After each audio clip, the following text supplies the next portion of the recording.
To me, the whole of science fiction is important because it's one of the most popular genres. It tells us a lot about who we are. In terms of science fiction history, Thomas More's Utopia is a good starting point. So we're talking about 1516. And the reason is that that's a totally imaginary story where he says, I met this man and he came from this strange place and he told me this whole story. And it's the literature of complete fantasy, and yet it's telling, it's a political satire as well. Others believe it's much, much later, in 1895 with The Time Machine. I think there's room in between, but Jules Verne, we have Mary Shelley with Frankenstein, we have Dracula. I mean, it's hard for me to pinpoint because every one of these is so influential. After the 1960s, science fiction really explodes and becomes a very different, very threatening, very menacing. Utopia becomes dystopia. So, and you can trace those movements, and scholars do, and fans do.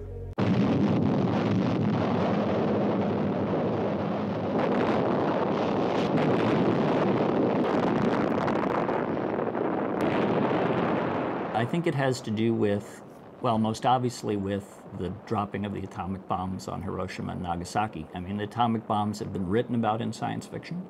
Atomic power had been written about in science fiction magazines as early as the 30s. H.G. Wells had a novel in which atomic power was featured. The assumption was that it would be a revolutionary new form of energy, a kind of utopian vision of the transformation of our energy system by the exploitation of atomic power, and instead it's converted into the most devastating weapon ever. It's a bomb, duck and cover. People had to live throughout the 1950s under the constant threat of nuclear holocaust. So the genre has since then been a little more dubious about the promises of science and technology. Absolutely no question, since the 1950s, dystopia has been dominant. More people, I think, if you ask them about the images that come to mind when they think of science fiction, they would think of things like various kinds of Holocaust, post-apocalypse futures, whether caused by technology or not. That's something in terms of its quantity that's new. Right now, Philip K. Dick is very important in science fiction because he anticipated the future William Gibson. I like that kind of cyberpunk.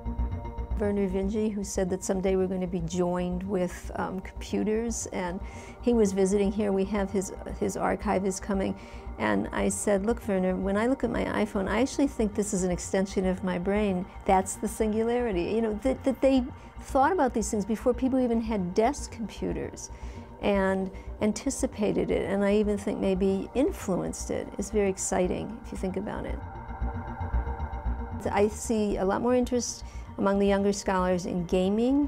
I see a lot of interest in media. We've just hired a science fiction studies professor who's a media specialist. What's called a vidding, where you use other films and put them together in an entirely new film. There's a lot of creative work going on. But as I said, I do see a lot of interest in cyberpunk and new wave science fiction. There's no doubt that comics has become this vector that is spreading science fictional imagery throughout the culture, through adaptations of comics, graphic novels in films, through all kinds of crossover, cross-promotion between comics and film, television, video games. We are really, frankly, moving into a post-literate environment. Doesn't mean people can't read. It means that they won't necessarily read for pleasure when they have other options.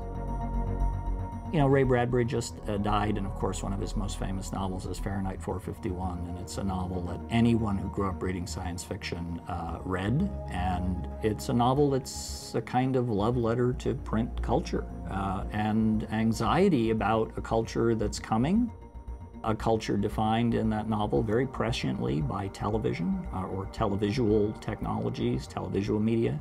By the year 2001, man will travel about in pneumatic people tubes. his television wall to wall, and most incredible of all, his Sunsweet pitted prunes carried in tiny mini packs. Hold it! What's going on here? Pardon me? I never mentioned prunes in any of my stories. Oh, you didn't? And that's going to be a terrible loss, and it will portend a totalitarian system because you'll lose the kind of critical thinking that is available to you in print culture. I wouldn't go that far.